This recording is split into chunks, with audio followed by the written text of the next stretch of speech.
On y va, page 420. Ah, la hamania, di akhalu abadana, be'arad mitarayi, فليغفين يدبي يخال فليسرق يدبي يبساها أشتاها لشنبا بأراد إسرائيل أشتاها عبدي لشنبا بأراد إسرائيل من حورين. Qu'est-ce que dit ce premier texte de la Haggadah? Aha, c'est le seul d'ailleurs qui est en araméen. Après, c'est en hébreu. Pourquoi? Parce que ça n'a pas été exprimé à la même période historique. Aha, lahma, anya. Voici le pain de misère. Pourquoi ça s'appelle le pain de misère? Le pain de la pauvreté. C'est parce que c'est plus celui. Parce que.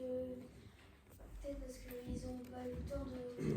Alors, l'ahma ania, le pain de la pauvreté, de la misère, ça veut dire deux choses. Comme toujours dans la Torah, il y a une chose propre, au sens propre, et une chose au sens figuré. Ah, l'ahma ania, le pain de la pauvreté, ça veut dire le pain qui n'a pas, la pâte qui n'a pas eu le temps de monter. Mais la deuxième explication, elle est beaucoup plus belle. C'est le pain de celui qui a vécu dans la pauvreté, celui qui a connu la misère, celui qui a connu la difficulté. C'est seulement celui-là qui connaîtra la liberté. Celui qui n'a pas connu la difficulté, celui qui a été un enfant gâté pourri depuis la naissance, celui-là, il sera esclave.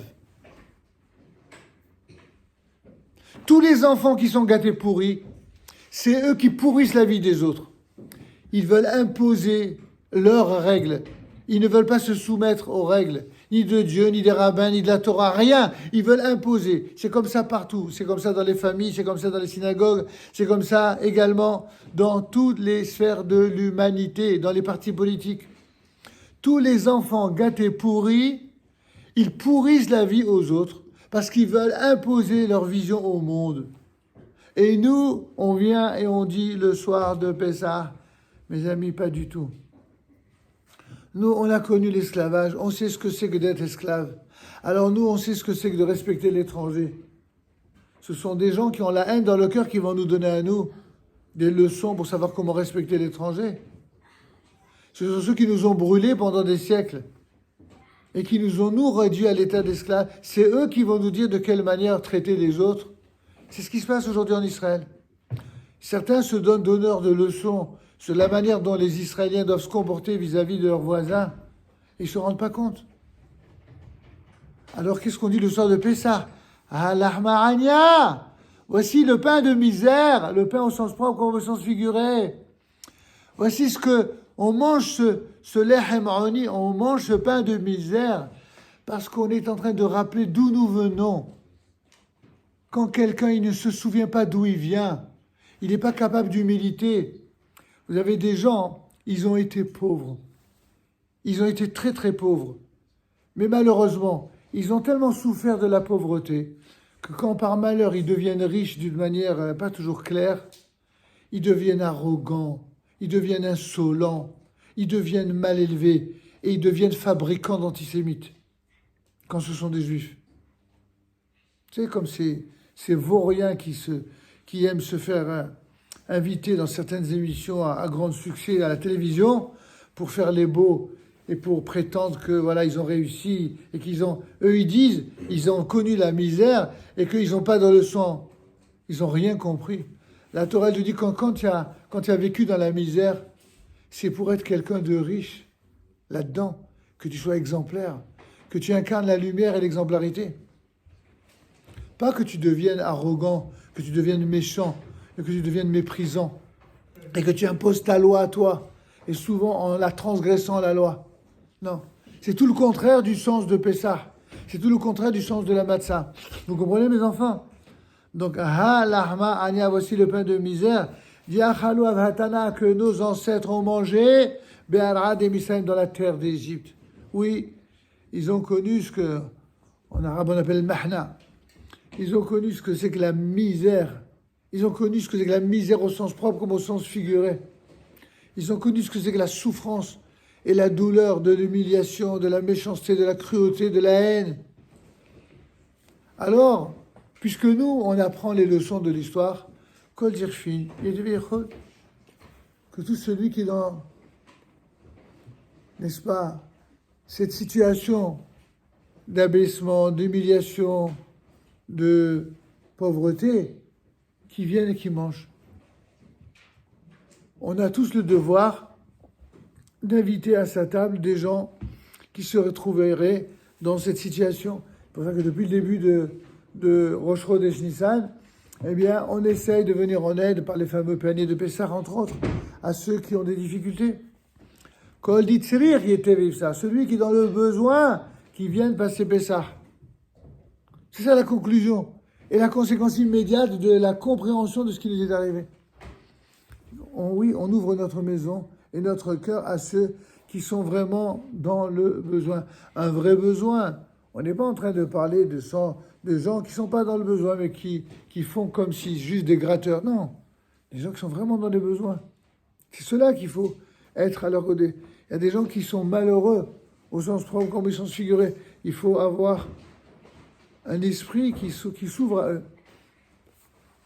Hachata, cette année, au moment où on s'exprime, eh bien, nous sommes ici. Les Shana Haba'a Be'al Israël, l'an prochain dans la terre d'Israël. Ensuite, qu'est-ce qui a marqué? Hachata Avde. Cette année, nous sommes esclaves. Les Shana Haba'a Be'al Israël Benechorin, l'an prochain en terre d'Israël ou à Jérusalem, selon les versions, nous serons des hommes libres. Alors, je vous pose la question, comment que ça se fait que d'un côté, on dit cette année esclaves, l'an prochain, nous sommes libres, et le pendant de cette affirmation, c'est cette année, nous sommes en dehors d'Israël, et l'an prochain, en terre d'Israël ou à Jérusalem. C'est pour nous apprendre que, en tant que juifs, aussi longtemps que nous ne vivons pas en tant que nation sur la terre d'Israël, on ne peut pas connaître ce que c'est que la liberté. On ne peut pas être un homme libre. Alors ça veut dire quoi? Ça veut dire que si on vit pas en Israël, on est esclave.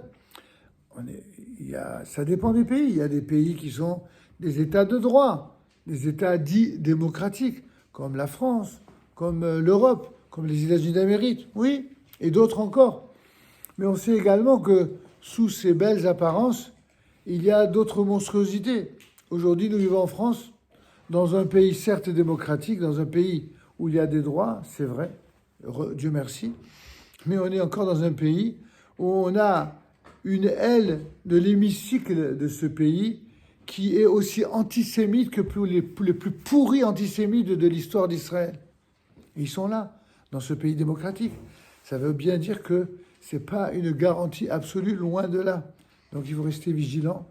Et que lorsqu'on célèbre Pessah, il faut comprendre que cette vigilance, elle est nécessaire pour nous faire comprendre que si on vit, c'est un miracle.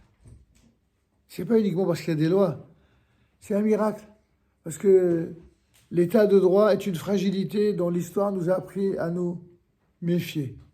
Régulièrement, on a vu comment les États étaient des États qui ont donné... Les Juifs ont connu des embellis dans l'histoire.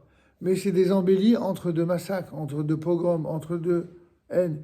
Aujourd'hui, fondamentalement, ça s'est focalisé sur Israël. Parce que désormais, il y a un État juif en terre d'Israël. Mais vous voyez bien comment les Juifs, finalement, sont pris en otage à chaque fois qu'il se passe quelque chose en Israël. Vous avez des sauvages et des barbares qui vont dans les rues pour souhaiter la mort d'Israël, la mort des Juifs. Ils sont ouvertement antisémites. Ils n'ont aucune pudeur, aucune honte. Donc la seule manière pour les Juifs, c'est soit d'être ici courageux et très fort, soit de vivre en Israël. Il n'y a pas 50 solutions. Chacun décidera ce qu'il veut, en son âme et conscience, en sachant de toute façon qu'il y aura en moyenne toujours dans l'histoire 1/5 des Juifs qui décideront de vivre en Israël et 4/5 qui décideront de rester ailleurs. C'est comme ça. C'est une constante de l'histoire. Tov, on va passer à Manishtana.